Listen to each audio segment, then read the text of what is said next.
إن الحمد لله نحمده ونستعينه ونستغفره ونؤمن به ونتوكل عليه ونعوذ بالله من شرور أنفسنا ومن سيئات أعمالنا من يهده الله فلا مضل له ومن يضلله فلا هادي له وأشهد أن لا إله إلا الله وأشهد أن محمدا عبده ورسوله أما بعد فإن خير الحديث كتاب الله وخير الهدي هدي محمد صلى الله عليه وسلم وشر الأمور محدثاتها وكل محدثة بدعة وكل بدعة ضلالة وكل ضلالة في النار أعوذ بالله من الشيطان الرجيم لقد كان لكم في رسول الله أسوة۔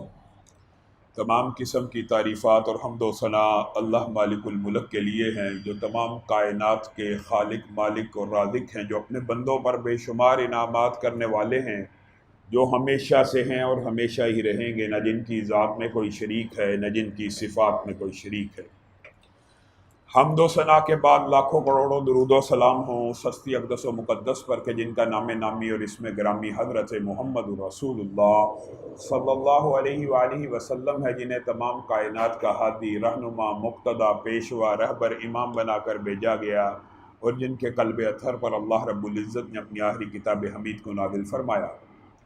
حمد و ثنا اور درود و سلام کے بعد لاکھوں رحمتیں ہوں آپ کے صحابہ پر، امت کے ادیبوں، شہیدوں، واعظین، مبلغین، مصنفین، مفسرین، محدثین پر کہ جن کی وجہ سے اسلام ٹھیک اور مکمل حالت میں ہم تک پہنچا۔ معزز سامعین گرامی قدر، رسول اللہ صلی اللہ علیہ وسلم کی زندگی کے اندر سے آپ کے انمول آنسوؤں کے باب کو رکھ رہے ہیں۔ امی عائشہ سے صحابہ نے ایک مرتبہ پوچھا کہ آپ کو رسول اللہ صلی اللہ علیہ وسلم کی کس بات پہ اعجاب ہوتا تھا، کس بات پہ رشک آتا تھا، کون سی ایسی بات ہے جسے آپ سوچتی ہیں تو آپ کے ذہن میں رسول اللہ صلی اللہ علیہ وسلم کی پوری زندگی، ان کا تقوی، ان کی للہیت گھوم جاتی ہے۔ یہاں پہ اعجاب تعجب کے معنوں میں نہیں بلکہ رشک کے معنوں میں ہے، تحسین کے معنوں میں ہے۔ تو امی عائشہ کہتی ہیں رسول اللہ صلی اللہ علیہ وسلم جن کے اگلے پچھلے گناہ اللہ رب العزت نے معاف کیے، جو گناہوں سے پاک ہیں، جو معصوم عن الخطا ہیں، جو اپنی مرضی سے بولتے ہی نہیں، جب بھی بولتے ہیں وہی کے تابع ہو کے بولتے ہیں، وہ محمد صلی اللہ علیہ وسلم کبھی میرے گھر آتے، مجھے کہتے عائشہ مجھے موقع دیجئے، باری تو آپ کی ہے، میں اپنے رب کو خوش کر لوں، اور میں کیا دیکھتی، رسول اللہ صلی اللہ علیہ وسلم سجدے میں سر رکھ کر اللہ رب العزت کی بارگاہ میں زارو کتار رو رہے ہوتے، آپ کے جسم سے ایسی آوازیں آتی جیسے کوئی ہنڈیا چولہے کے اوپر رکھی ہو، اس کے اوپر ڈھکن ہو، بوائلنگ پوائنٹ آ جائے ڈھکن دیشکی کو لگ کے، جس قسم کی آوازیں آتی ہیں، رسول اللہ صلی اللہ علیہ وسلم اپنے رب کے سامنے اس طرح رویا کرتے تھے۔ میں نے ایک دن پوچھ ہی لیا، اے اللہ کے رسول، اے اللہ کے رسول، آپ خطاؤں سے پاک اور مبرہ ہیں، آپ اپنے رب کے سامنے اتنا کیوں روتے ہیں؟ تو رسول اللہ صلی اللہ علیہ وسلم نے مجھے جواب میں کہا تھا، اے عائشہ کیا آپ نہیں جانتی یا آپ نہیں چاہتی کہ میں محمد صلی اللہ علیہ وسلم اللہ کا شکر کرنے والا بندہ بن جاؤں؟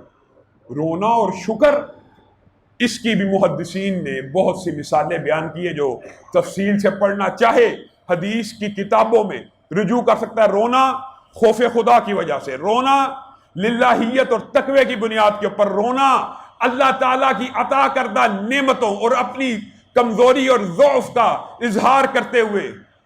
میرے بھائیوں، اللہ اکبر یہ جو لفظ ہے، یہ جو ذکر ہے، اس کو اتنا بلند کیوں کیا گیا؟ کیونکہ رب حقیقت میں اللہ اکبر ہی کا لائق اور مستحق ہے۔ آپ اور میں نے اللہ رب العزت کی نہ قدر کو جانا نہ پہچانا۔ اگر اللہ رب العزت کی تخلیقات کی قدر سمجھنی ہو تو کاسمولوجی یا سائنس کے طالب علم صرف زمین و آسمان کے مابین جو خلا ہے، اس خلا میں موجود ستاروں کے سائز، ان کے درمیان جو فاصلے ہیں، صرف اگر ان کو اپنے ذہن میں لے آئیں، 13 ارب 13 کھرب نوری سال کے فاصلوں پہ اتنے بڑے ستاروں کا ہونا، یہ اللہ رب العزت کی کبریائی کو کھول کھول کے بیان کرتا ہے. پھر ستاروں کا ڈوبنا، پھر ستاروں کا پیدا ہونا، پھر ستاروں کا مرنا، پھر بلیک ہولز. یہ باتیں اگر آپ کبھی سوچیں، سمجھیں، پرکھیں تو آپ کو پتہ لگے اللہ رب العزت کس قدر بڑے ہیں. اور اللہ رب العزت کا شکر بجا لانے کے لیے سب سے بہترین طریقہ یہ ہے کہ سجدے میں سر ہو، آنسوؤں کا نذرانہ ہو. اللہ رب العزت نہ صرف گناہوں کو معاف کرتا ہے بلکہ اس بندے کو شکر گزار بھی لکھ دیتا ہے. کیا اسی پر بس ہے؟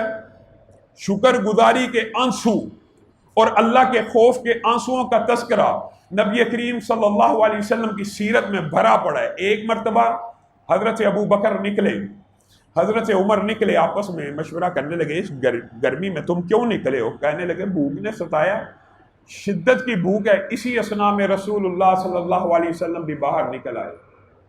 میرے بھائیو، آج امت کے اوپر نعمتیں وافر ہیں اور یقین مانیے یہ نعمتیں بھی اسی کلمہ طیبہ اور اسلام کی نعمت کی وجہ سے ہیں. ورنہ خود امی عائشہ ایک دن روٹی کھا رہی تھی، روٹی کو دیکھ کے رونا شروع ہو گئی اور کہنے لگی رسول اللہ کی عمر گزر گئی، ہم نے آج تک ایسی روٹی نہیں کھائی. کیا رسول اللہ کو نعمتوں کی کمی تھی؟ رسول اللہ صلی اللہ علیہ وسلم نے زندگی میں فقر اختیار کیا، غربت اختیار کی. نعمتوں سے یہ نہیں کہ ملی نہیں، نعمتیں ملی ہیں. ایک ہی دن ایسا مال بھی موجود ہے کہ 100 اونٹ سے زیادہ مالیت موجود ہے. حضرت علی کو کہا جاؤ 100 اونٹ اللہ کی بارگاہ میں قربان کر دو. ایسے ایسے موقع آئے، نعمتوں کی فراوانی ہے. ایک ہی دن میں سارے کا سارا انفاق کر کے کھڑے ہو گئے. گویا رسول اللہ صلی اللہ علیہ وسلم نے خود نعمتوں کو، دنیا کو حقیر جانا. میں اور آپ مسلمان، ہمارے پاس بیسیوں نعمتیں ہیں لیکن نہ شکر کے آنسو ہیں، نہ اللہ کو راضی کرنے کا کوئی جذبہ ہے. حقیقت وہی ہے جو رسول اللہ کہہ گئے، اصل مال بندے کا وہ ہے، اصل مال. جتنے بیٹھے ہیں ایک ہی کلیہ ہے، حدیث نبوی سے ثابت ہے. وہ مال آپ کا ہے جو آپ نے پہن لیا اور پرانا کر دیا، جو کھا لیا اور ہضم کر لیا، یا تیسری بات صرف ایک ہے، یا جو اللہ رب العزت کی بارگاہ میں بھیج دیا. بس باقی سارا آپ کے وارثوں کا ہے اور وارث کی مرضی ہے، وہ نیکی کے کام میں لگائے، بدی کے کام میں لگائے. آپ پھر اس کو روک ٹوک نہیں سکتے جب آپ دنیا سے چلے جائیں گے. آج نعمتیں وافر ہونے کے باوجود کوئی شکر نہیں. اور رسول اللہ اپنے ان 3 صحابہ کے ساتھ، 2 صحابہ کے ہمراہ، ابو بکر و عمر کے ہمراہ باہر نکلتے ہیں. آپس میں بات یہی ہوتی ہے کہ تینوں، رسول اللہ صلی اللہ علیہ وسلم بھوک کے عالم میں ہیں، ابو بکر بھوک کے عالم میں ہیں، حضرت عمر بھوک کے عالم میں ہیں. رسول اللہ کہتے ہیں آئیے اللہ ہمارے کھانے کا انتظام کرے گا. ابو ایوب انصاری کے گھر کے باہر پہنچے اور کہا آپ سے آج ہم کچھ کھانے کے لیے آئے ہیں. اور ابو ایوب انصاری کے نصیبے جاگ اٹھے. وہ اتنے معزز، متبرک، محترم مہمانوں کو دیکھ کر خوشی سے پھولے نہ سمائے. رسول اللہ کے سامنے کھجوروں کے مختلف خوشے توڑ توڑ کے لا رہے ہیں. رسول اللہ کو کہتے ہیں آپ بیٹھیے، میں ابھی ایک جانور، بکری آپ کے لیے ذبح کرتا اور بھون کے یا سالن بنا کے لے آتا ہوں. رسول اللہ صلی اللہ علیہ وسلم نے کہا ٹھیک ہے لیکن دودھ دینے والے جانور سے بچیے. یہ بات ضمنی طور پہ آئی ہے تو سمجھ لیجئے رسول اللہ صلی اللہ علیہ وسلم قربانی کے موقع کے اوپر، ذبح کے موقع کے اوپر اپنے صحابہ کو یہ نصیحت کیا کرتے تھے کہ دودھ دینے والے جانور کو مت ذبح کرو. اگرچہ جائز ہے، جائز ہونا یہ الگ بات ہے لیکن منع کرنا اس میں حکمتیں ہیں. رسول اللہ نے اسی طرح حضرت ابو ایوب انصاری کو کہہ دیا کہ دودھ دینے والی بکری نہ ذبح کرنا کیونکہ دودھ کے ساتھ دیگر فوائد ہیں. منسلک ہے، ایک جانور آپ کو نفع دے رہا ہے، اس کو ذبح کیوں کر دیں؟ خیر، حضرت ابو ایوب انصاری وہ جانور ذبح کر کے رسول اللہ صلی اللہ علیہ وسلم اور ابو بکر و عمر کی بارگاہ میں لے آئے. اب یہاں پہ آپ نے غور کرنا ہے، چند کھجوریں ہی ہیں نا اور ایک سالن پکا ہوا، یا بعض روایات کے اندر بھنے ہوئے کے الفاظ ہیں. ایک ہی چیز رسول اللہ کے سامنے پڑی ہے. رسول اللہ سب سے پہلے کہتے ہیں کہ اس میں سے بیٹی فاطمہ کو دے آؤ، کئی دن سے بیٹی نے کھانا نہیں کھایا. میں اور آپ کون سا دن ایسا ہے بھوک سے برداشت کیا ہو، روزہ بھی رکھتے ہیں تو روزہ افطار کرنے سے پہلے 20 ڈشیں سامنے ہوتی ہیں، روزہ بھی رکھتے ہیں، اللہ کے لیے بھوک بھی کاٹتے ہیں، تو اس بھوک کو مٹانے کا وافر انتظام پہلے سے رکھا ہوتا ہے۔ یہ وہ رسول ہیں، یہ وہ پیغمبر ہیں جو کائنات کی افضل ترین ہستی ہیں، ان کی اولاد دنیا کا سب سے افضل گھرانہ ہے، یہ بھوک کاٹ رہے ہیں۔ رسول اللہ نے کہا جاؤ فاطمہ کو کھانا دے کے آؤ، اور کھانا دینے کے بعد رسول اللہ اس کھانے کو کھا رہے ہیں، آنکھوں میں آنسو ہیں، رسول اللہ صلی اللہ علیہ وسلم زارو کتار رونا شروع ہو جاتے ہیں، ابو بکر و عمر حیران ہو جاتے ہیں کہ رسول اللہ صلی اللہ علیہ وسلم کے اوپر یہ رقت کیوں کر طاری ہوئی؟ تو رسول اللہ صلی اللہ علیہ وسلم زبان سے ان آیات مبارکہ کو پڑھنا شروع کر دیتے ہیں۔ ثم لتسألن یومئذ عن النعیم۔ ایک کھانا سامنے پڑا ہے، چند کھجوریں سامنے پڑی ہیں، اور ابو بکر و عمر کو یہ نصیحت کر رہے ہیں کہ یہ وہ نعمتیں ہیں جن کے بارے میں کل قیامت کے دن سوال ہوگا۔ آپ اور میں دن میں 20 گلاس پانی پی جائیں، کبھی ہماری آنکھ سے آنسو نہیں آیا رب کی رحمت کے اوپر، رب کی عطا کردہ نعمت کے اوپر، رب کی اس انمول یہ پوری کی پوری زندگی؟ کئی مرتبہ ذہن میں یہ خیال آتا ہے، بات آئی ہے تو سن لیجیے، اللہ کی قسم یہ جو انسان کی زندگی ہے، صرف اس کی عمر دیکھ کر عقل آ جانی چاہیے۔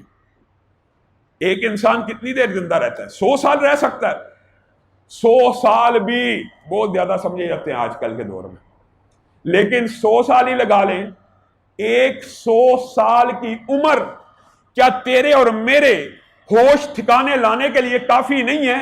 100 سال جو دنیا زمین و آسمان ارب سال سے بنے ہوئے ہیں، اس کے اندر انسان کی عمر صرف 100 سال۔ کیا حقیقت ہے، کیا حیثیت ہے اس خرب سال کی زندگی کے آگے، جس زندگی میں موت کے پہلے جھونکے ہی سے ہم نے قدم رکھ دینا ہے، اس موت کا ایک بیریئر کراس کر کے۔ یہ بات یاد رکھیے، موت کو لوگ سمجھتے ہیں اختتام زندگی، یہ ہے شام زندگی، صبح دوام زندگی۔ ایک موت کا جھٹکا آیا، موت کے لمحات گزر گئے، پھر آنکھ ایک ایسی دنیا میں کھل جانی ہے جہاں پہ یہ 100 سال تمہیں اور مجھے اتنے حقیر نظر آئیں گے۔ اگر آج میں اور آپ یقین مانیے ان 100 سالوں کی حیثیت کو سمجھ لیں، اللہ کی قسم زندگی بدل سکتی ہے۔ اور بندے کو اگر پتا چل جائے نا یہ 100 سال اتنے حقیر ہیں، اتنے کم ہیں، زمین و آسمان کی پیدائش کی مدت کے سامنے، اللہ رب العزت کی تخلیقات کی مدت کے سامنے، اور فرشتوں کی عمروں کے سامنے، اور زمین و آسمان کی عمر کے سامنے، اس عمر کی حیثیت کیا ہے؟ اور نہیں، یہ 100 سال میں انسان اللہ کے سامنے کھڑا ہو جاتا ہے، تکبر کرتا ہے، بادشاہی کے نعرے بلند کرتا ہے، لوگوں کو قتل کرتا ہے۔ کتنا بے وقوف ہے! 100 سال میں کیا کر لینا ہے؟ انسان تو عقل مند وہی ہے جو 100 سال میں اپنے رب کو راضی کر کے چلا جائے۔ بہترین عقل مند انسان دنیا میں وہی ہیں جو اپنی آخرت کو تیار کر رہے ہیں، اور آخرت کی تیاری کا ایک عظیم الشان موسم قریب آ چکا ہے۔ اللہ کا شکر ہے، اللہ ہم سب کو رمضان کی عبادات نصیب فرمائے۔ اور بات آئی ہے تو یہ بھی کہہ دینا چاہتا ہوں، کس قدر دکھ کی بات ہے، کس قدر افسوس کی بات ہے، وہ نماز جو تلواروں کے سائے میں معاف نہیں باجماعت، وہ نماز جو موت کے رقص میں باجماعت معاف نہیں ہے۔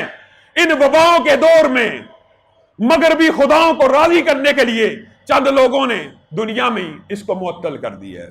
اللہ کے فضل و کرم سے مسلمانوں کی اجتماعیت کے اوپر ان مغربی آقاؤں اور خداؤں کا حملہ نہ پچھلے رمضان قبول کیا تھا، نہ اس رمضان قبول کریں گے۔ انشاءاللہ مسجدوں میں بھی آئیں گے، سجدے بھی کریں گے، آہوازاریاں بھی ہوں گی، اپنے رب کو راضی کر کے جائیں گے۔ اور دکھ کس بات کا ہے؟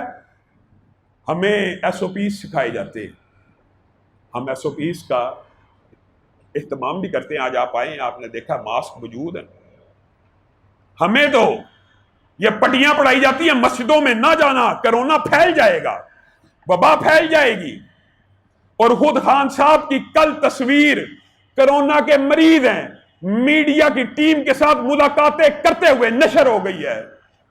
یہ منافقت کی انتہا ہے کہ نہیں کہ آپ کو کرونا صرف مسجدوں میں، رمضان میں، عبادت خانوں میں، حج عمرے میں نظر آتا ہے، بازاروں منڈیوں کے اندر، جلسوں جلوسوں کے اندر، سیاسی اجتماعات کے اندر، احتجاجوں کے اندر، عورت مارچ کے اندر نظر نہیں آتا؟ میرے بھائیوں، اللہ رب العزت کی بارگاہ میں آؤ، آنسوؤں کو گراؤ۔ رسول اللہ صلی اللہ علیہ وسلم کی بعض روایات جو ضعیف ہوتی ہیں، بالعموم میں اس لیے بیان نہیں کرتا، لیکن چند ضعیف روایات ایسی ہوتی ہیں جو صحیح کی تائید میں ہوتی ہیں، ان کو بیان کرنے میں حرج نہیں ہے۔ رسول اللہ صلی اللہ علیہ وسلم کی بارگاہ میں ایک صحابی بیٹھے، رسول اللہ صلی اللہ علیہ وسلم جہنم کا واقعہ بیان کرنا شروع ہو گئے کہ آگ کو 1000 سال تک بھڑکایا گیا، سفید ہوگی، پھر 1000 سال تک بھڑکایا گیا، سرخ ہو گئی، پھر 1000 سال تک بھڑکایا گیا، سیاہ ہوگی۔ اب آسمان سے جبریل امین کا نزول ہوا، کہنے لگے اللہ رب العزت نے کہا ہے، مجھے میری عزت کی قسم ہے، جو بندہ میرے خوف کی وجہ سے رو پڑا ہے اس کے اوپر جہنم کی آگ کو حرام کر دیے۔ میرے بھائیو، خوف خدا میں ضمنی طور پہ بات آئی ہے تو وہ اس بندے کا واقعہ آپ بھول گئے ہیں؟ خوف خدا اکیلا بغیر رونے کے اتنی بڑی عبادت ہے۔ محدثین مفسرین نے لکھا صرف خوف خدا سے آنے والی ایک جھرجھری، ایک کپ کپی، ایک انسان کے جسم پہ کئی مرتبہ کہ لرزہ سا طاری ہوتا ہے، ایک لمحے کے لیے انسان خوف سے کپ کپا اٹھتا ہے۔ وہ ایک لمحہ اتنا قیمتی ہے انسان کی زندگی میں کہ اس کے ہزاروں لاکھوں گناہوں کو معاف کروا دیتا ہے، صرف ایک جھرجھری آنے سے، صرف ایک کپ کپی طاری ہونے سے۔ اور وہ بندہ آخری وقت آیا، کہنے لگا میرے بچوں، جب میں مر جاؤں میری لاش کو آگ لگا دینا، میری لاش کی راکھ کو بہا دینا، یا میری لاش کی راکھ کو ہوا میں بکھیر دینا۔ جب اس نے یہ وصیت کی، یہ وصیت کرنا مسلمانوں کے لیے جائز نہیں ہے، سابقہ امتوں میں سے رسول اللہ نے ایک بندے کا واقعہ بیان کیا اور اس کے لیے بھی اس امت میں بھی جائز نہیں تھا۔ اللہ رب العزت نے اس راکھ کو حکم دیا، قم باذن اللہ، اللہ کے حکم کے آگے راکھ کو کیا؟ اللہ تعالیٰ کل قیامت کے دن مومنوں کی ضیافت طبع کے لیے یہ زمین و آسمان جو آج ہمیں اتنا وسیع لگتا ہے، حقیقت میں ہبل کی ٹیلیسکوپ اور جو اس فیلڈ کو جانتے ہیں، اللہ رب العزت ان زمین و آسمان کے مابین جتنی وسعتیں ہیں، ان آسمانوں کو اپنے ہاتھ پہ لپیٹ کے مسلمانوں کی ضیافت طبع کے لیے اپنے انگلیوں کے اوپر ان کو پھیریں گے، اور مسلمان دیکھ رہے ہوں گے اللہ رب العزت کی قدرت کو، طاقت کو، اور ہیبت کو، اور جلال کو۔ یہ بندہ، اس کی راکھ کو اللہ کہے گا قم باذن اللہ، ایک دم اکٹھی ہو کے کھڑی ہو جائے گی۔ اللہ کہیں گے یہ کیا کام کیا؟ ساری زندگی نافرمانی کرتا رہا، گناہ کرتا رہا، یہ آخری وقت میں تو نے اپنے بچوں کو یہ کیا وصیت کی؟ وہ کہے گا اللہ جتنا مرضی گناہگار تھا، تیرے سامنے کھڑے ہونے کا خوف موجود تھا، آخری وقت آیا، سمجھ نہیں تھی آ رہی، کیا کروں؟ اپنے بچوں کو نصیحت کر دی کہ راکھ بنا کے راکھ کی طرح بکھیر دینا، فضا میں اڑا دینا، پانی میں بہا دینا، شاید آپ کے سامنے کھڑا ہونے سے بچ جاؤں۔ یہ خوف خدا ابھی آنسوؤں کے بغیر ہے۔ رسول اللہ صلی اللہ علیہ وسلم نے کہا اس بندے کو اللہ رب العزت خوف کے ان آخری لمحات کی وجہ سے بخش دے گا۔ میں اور آپ رسول اللہ کے آنسوؤں کا تذکرہ تو سنتے ہیں، لیکن نہ وہ للہیت ہے، نہ وہ تقوی ہے، اور نہ وہ ہمارے اندر جذبہ بیدار ہوتا ہے جو رسول اللہ صلی اللہ علیہ وسلم نے امت کو سکھا کر جانا تھا، اور سکھا کر گئے ہیں اور بتلا کر گئے ہیں۔ ایک مرتبہ ایک رات کو جہاں تک بات آئی ہے امت کی تو یہ بھی سن لیجئے، ایک رات کو صحابہ پریشان ہو گئے، 3 صحابہ باری باری اٹھے، عوف بن مالک وغیرہ، رسول اللہ کہاں ہیں؟ رسول اللہ کہاں ہیں؟ کہاں ہیں؟ کہیں دشمن کا حملہ تو نہیں ہو گیا؟ کیا دیکھا رسول اللہ صلی اللہ علیہ وسلم زارو کتار رو رہے ہیں۔ اس امت کو شرم کرنی چاہیے، اس امت کو حیا کرنی چاہیے۔ اس امت کا نبی اور پیغمبر کس اعلیٰ اوصاف کا مالک ہے، اور امتیوں کے لیے کیا درد رکھتا ہے، اور میری اور آپ کی کفیت کے۔ رو رہے ہیں، زارو کتار حدیث صحیح ہے، زارو کتار رو رہے ہیں۔ صحابہ نے پوچھا ہے اللہ کے رسول کیا ہوا؟ کہا میرے رب نے آج مجھے اختیار دیا، مختلف باتیں ہوئی، اختیار بڑھتے بڑھتے یہاں تک پہنچا۔ اللہ رب العزت نے مجھے کہا ہے محمد صلی اللہ علیہ وسلم آپ چاہتے ہیں تو آپ کی آدھی امت کو جنت میں داخل کر دیا جائے گا۔ ایک یہ بات ہے، یا اس کو قبول کر لیں۔ دوسری بات یہ ہے کہ قیامت کا دن ہوگا، میں رب رحمان ہوں، میری مرضی ہے، میں جس کو معاف کروں نہ کروں، آپ کو میں یہ اختیار دوں گا، آپ اپنی امت کے لیے اس دن مغفرت کی دعا کرنا، ان کی سفارش کرنا، ان کی شفاعت کرنا۔ تو میں محمد صلی اللہ علیہ وسلم نے بڑا غور کیا، امت کہاں پہ آج، بڑا سوچا، مفہوم یہ ہے، بڑا غور کیا۔ چاہتے رسول اللہ صلی اللہ علیہ وسلم تو آدھی امت کو جنت میں لے جانا تسلیم کر لیتے، لیکن رسول اللہ اس امت کے لیے حریص علیکم، وہ چاہتے ہیں میری پوری امت جنت میں چلی جائے۔ کہا میں نے اللہ رب العزت سے سفارش کے، شفاعت کے اور مغفرت کے اختیار کو قبول کیا۔ اب میں روکتا ہوں، میرے صحابہ گواہ رہنا، میری سفارش کل قیامت کے دن ہر اس شخص کے لیے ہوگی میری امت میں سے۔ میرے بھائیو بڑا خطرے کا باب ہے، اللہ کی قسم امت کو ڈر جانا چاہیے۔ میری امت میں سے میری سفارش ہر اس شخص کے لیے ہوگی جو اس حالت میں دنیا سے گیا کہ اس نے رب کے ساتھ عبادت میں کسی کو شریک نہ ٹھہرایا ہو۔ اور بتائیں وہ کتنا خوش نصیب بندہ ہوگا، چاہے گناہ گار ہوگا، صرف شرک نہیں کیا ہوگا، بالآخر اسے رسول اللہ صلی اللہ علیہ وسلم کی سفارش نصیب ہو جائے گی۔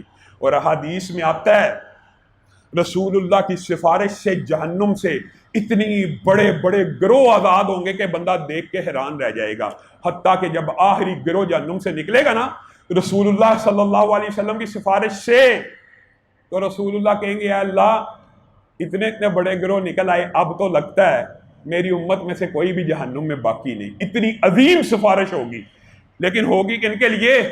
جنہوں نے زندگی میں کبھی شرک نہیں کیا۔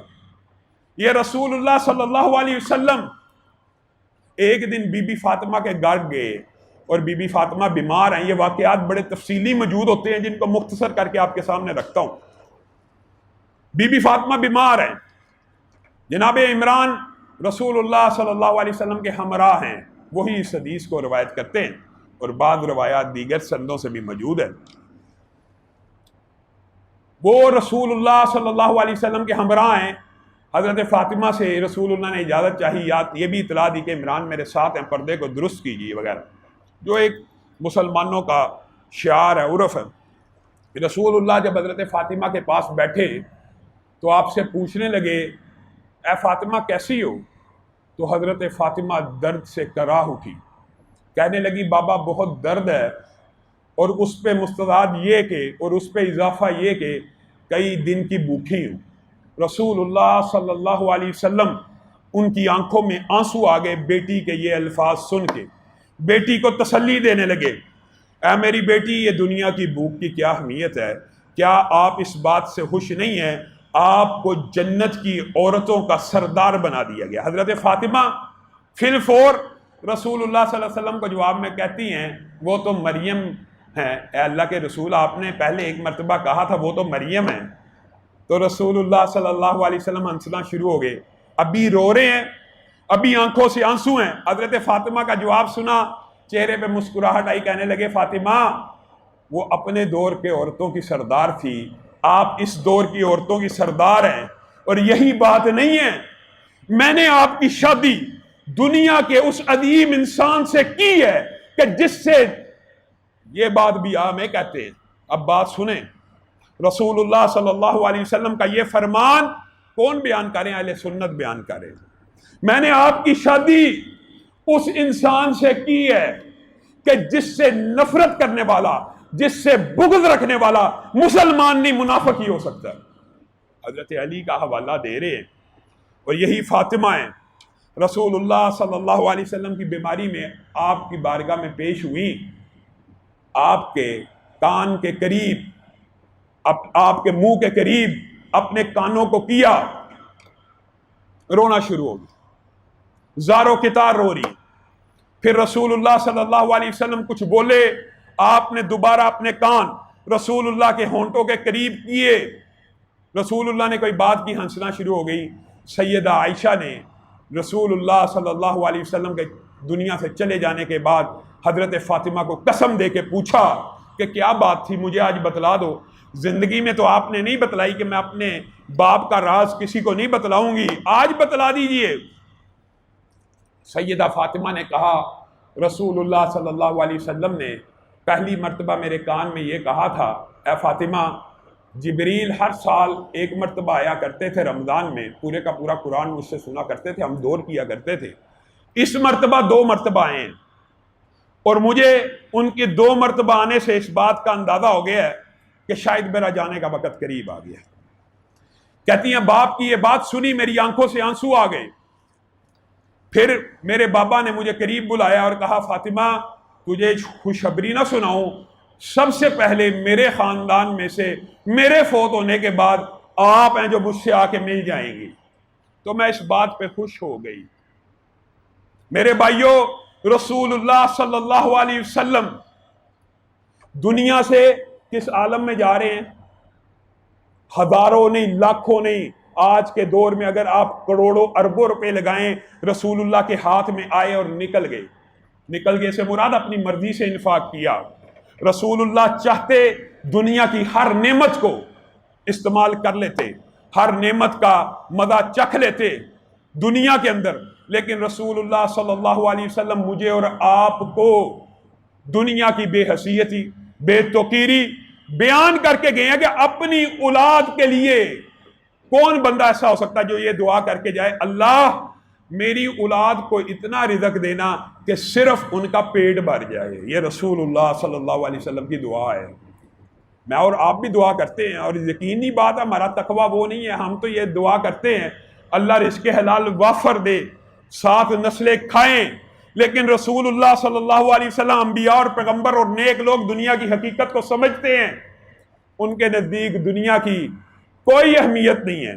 اور رسول اللہ صلی اللہ علیہ وسلم ایک مرتبہ مشہور واقعہ ہے، اور رسول اللہ صلی اللہ علیہ وسلم کے آنسوؤں کا یہ واقعہ بیان کر کے میں اپنی بات کو ختم کروں گا۔ غزوہ ختم ہوا، غزوہ حنین، تو آپ نے مال کی تقسیم کی، اور مال کی تقسیم میں یہ کیا کہ جو قریش مکہ ہیں ان کے نئے نئے سردار جتنے بھی مسلمان ہوئے تھے ان کو بے شمار مال غنیمت عنایت کر دیا۔ انصاریوں میں سے بعض نے یہ الفاظ کہہ دیے کہ ابھی ہماری تلواروں میں کافروں کا خون ٹپک رہا ہے، اور مال اور غنیمت تقسیم کرنے کی باری آئی تو قریشیوں کو مل گیا۔ انصاریوں کی تلواریں خون سے بھری ہوئی ہیں، اور مال تقسیم کرنے کی باری آئی تو قریش کے سردار لے گئے۔ رسول اللہ کے کان سے یہ الفاظ ٹکرا گئے۔ رسول اللہ صلی اللہ علیہ وسلم انصار کے پاس آئے اور کہنے لگے مجھے آپ کی کچھ باتیں پہنچی ہیں، اللہ کی قسم میرا انصار سے جو پیار کا رشتہ اور محبت کا رشتہ وہ ایسا ہے، انصار ایک وادی میں چلے، کچھ لوگ دوسری وادی میں چلے، میں اس وادی میں چلوں گا جس وادی میں انصار چل رہے ہیں، اور اگر میں مہاجر نہ ہوتا تو میں پسند کرتا میں انصار کا ایک فرد ہوتا۔ رسول اللہ صلی اللہ علیہ وسلم انصار کے فضائل بیان کر رہے ہیں، اور ساتھ میں آخر میں یہ کہتے ہیں کیا تم اس بات پہ راضی نہیں ہو کہ یہ سارے تو مال غنیمت لے کے اپنے اپنے گھروں میں چلے جائیں، کوئی مکہ چلا جائے، کوئی جہاں جہاں رہتا ہے سردار قریشی وہاں چلا جائے، اور میں تو تمہارے ساتھ ہی ہوں، تم مجھے اپنے ساتھ مدینہ لے کے چلے جاؤ۔ انصار نے رسول اللہ کے یہ الفاظ سنے، آنکھوں سے آنسو آ گئے، کہنے لگے رضینا، اللہ کے رسول ہم اس بات پہ راضی ہیں، آپ سارا مال ان کو دے دیجئے، آپ بس ہمارے ساتھ مدینے چلیے، ہم آپ کو لے کے مدینہ جانا چاہتے ہیں۔ رسول اللہ کے کہنے کا مطلب بھی یہی تھا کہ ان کو تو میں یہاں سے مال دے کے چلا جاؤں گا، جاؤں گا کہاں؟ جاؤں گا تو تمہارے ساتھ مدینے میں ہی، تو میں تو تمہارے ہی ساتھ رہنے والا ہوں، یہ نہیں کہ آج فتح ہو گئی ہے تو مکہ میں رہ جاؤں گا۔ انصاریوں نے رسول اللہ کی یہ بات سنی تو رونا شروع ہو گئے، اور رسول اللہ صلی اللہ علیہ وسلم کو کہنے لگے اللہ کا بھی احسان ہے اور آپ کا بھی ہم شکریہ ادا کرتے ہیں. آپ نے ہمیں آتش فشاں گڑھوں سے نکال کر، دوزخ سے نکال کر نیکی، ہدایت اور روشنی کی راہ پہ کھڑا کر دیا. تقریر کرتے گئے رسول اللہ نے کہا نہیں خاموش ہو جاؤ. اگر تم آج یہ بھی کہو کہ جب پوری دنیا آپ کے خلاف تلوار لے کے نکلی تھی انصار آپ کے ساتھ کھڑے تھے، اگر آپ آج یہ بھی کہو ہر ایک نے چھوڑ دیا، انصار آپ کے ہمراہ تھے، جب کوئی آپ کو قبول نہیں تھا کرتا انصاریوں نے آپ کو قبول کیا تھا، آج تم یہ تقریر بھی کرو تو اللہ کی قسم تم سچے ہو. جب رسول اللہ صلی اللہ علیہ وسلم نے ان جذبات کا اظہار کیا، خود رسول اللہ صلی اللہ علیہ وسلم کی بکا سسکیاں اونچی ہونا شروع ہو گئیں اور انصار دارو کتار ہونا شروع ہو گئے اور کہا اللہ کے رسول بس کر دیجئے، ہم اپنے کہے پہ بھی شرمندہ ہیں اور ہم آپ کے اپنے ساتھ جانے پہ بھی راضی ہیں.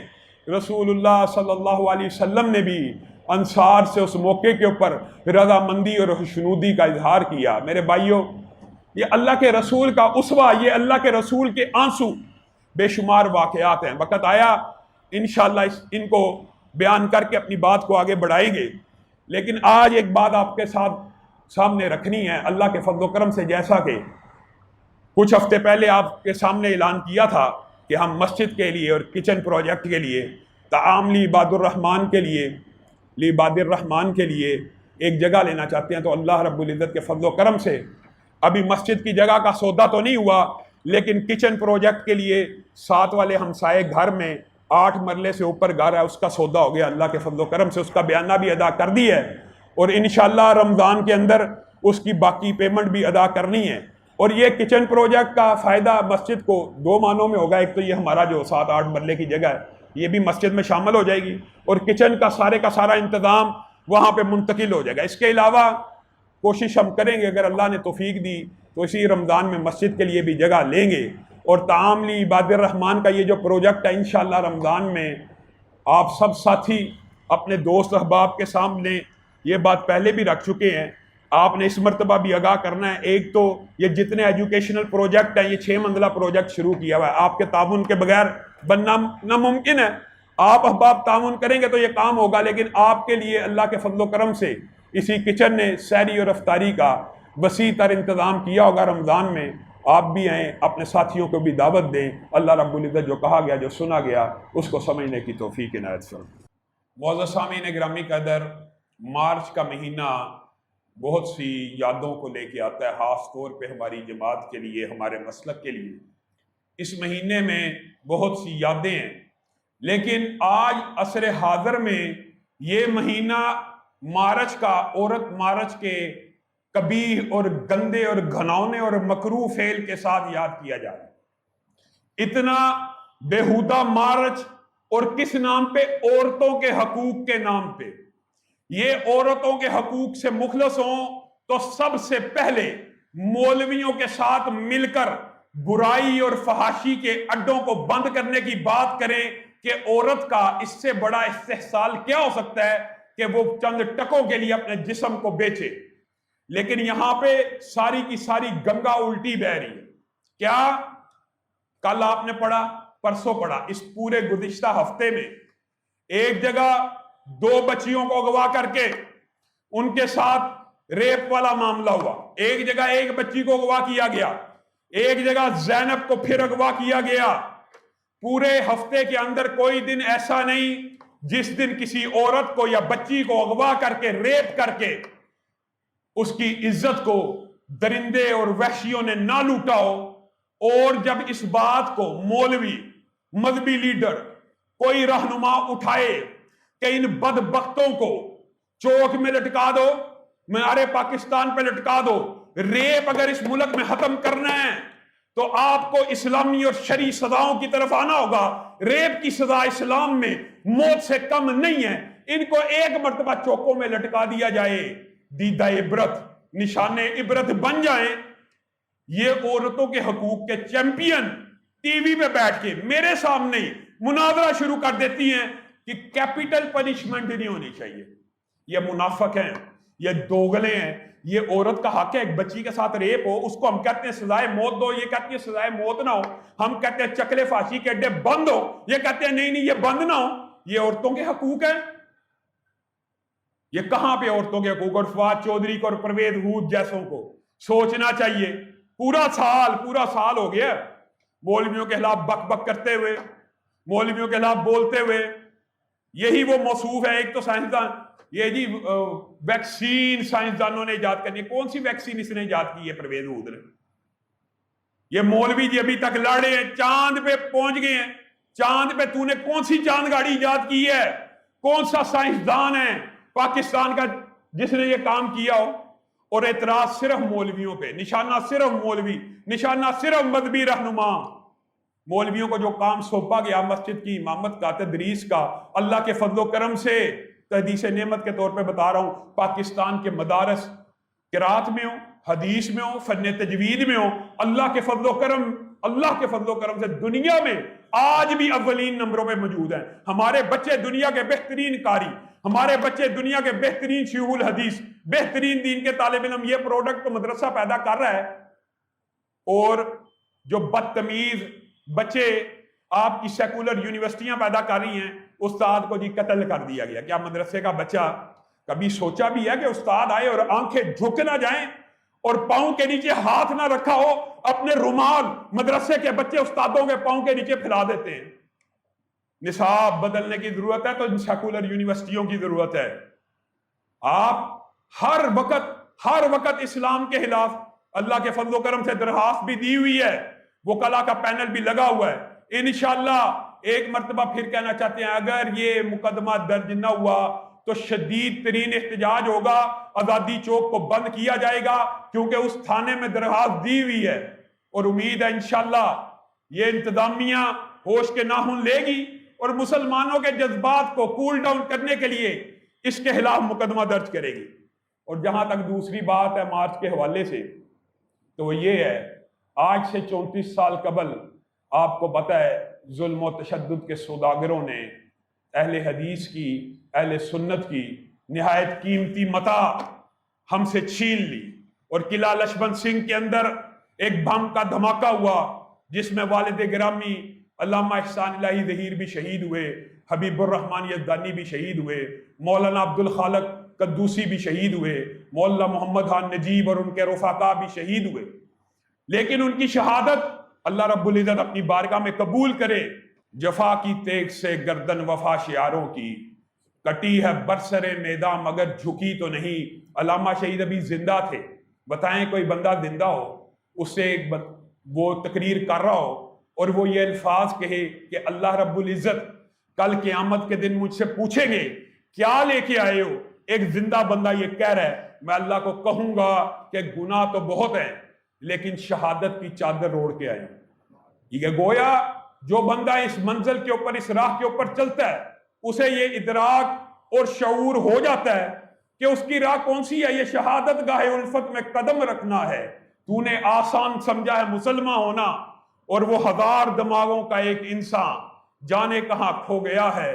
قلم کی عظمت اجڑ گئی ہے، زبان کا زور بیاں گیا ہے. مولانا عبد المجید ندیم نے ان کی شہادت سے 1 ماہ قبل ان کے ساتھ سفر کیا تھا، اور وہ خود بیان کرتے ہیں علامہ شہید امام مالک کی قبر کے سرانے بیٹھ گئے اور اللہ رب العزت کی بارگاہ میں یہ دعا کرنے لگے، اللہ یہ 10,000 صحابہ یہاں پہ دفن ہیں، ایک مجھ جیسا گناہگار بندہ بھی اگر اس خطے میں دفن ہو جائے گا آپ کی بارگاہ میں کیا کمی آ جائے گی. عبد المجید ندیم کہتے ہیں بم دھماکہ ہوا، وہ پاکستان میں تھے، مجھے اس دعا کی قبولیت کا یقین تھا. میں نے کہا علامہ کو کچھ نہیں ہونا. لیکن جس دن اخبار میں خبر پڑی کہ سعودیہ کا طیارہ آپ کو یہاں سے لے گیا ہے تو میرے دل سے یہ آواز نکلی کہ علامہ تیری دعا اللہ نے سن لی. اور پھر اگلے دن خبر چھپ گئی. انتقال تو ریاض کے ملٹری اسپتال میں ہوا لیکن تدفین امام مالک کے پہلو میں ہوئی. یہ رتبہ بلند ملا. جس کو مل گیا وہ چاند طیبہ میں جا کے ڈوبا، جو چاند میرے وطن سے نکلا. لیکن وجہ کیا؟ میں صدقے دل سے یہ بات سمجھتا ہوں کہ میرے والد کو اللہ رب العزت نے جو جنت البقیع میں جگہ دی، صحابہ کے قدموں میں دی، وہ صرف اس لیے دی آپ ساری زندگی صحابہ کا دفاع کریں.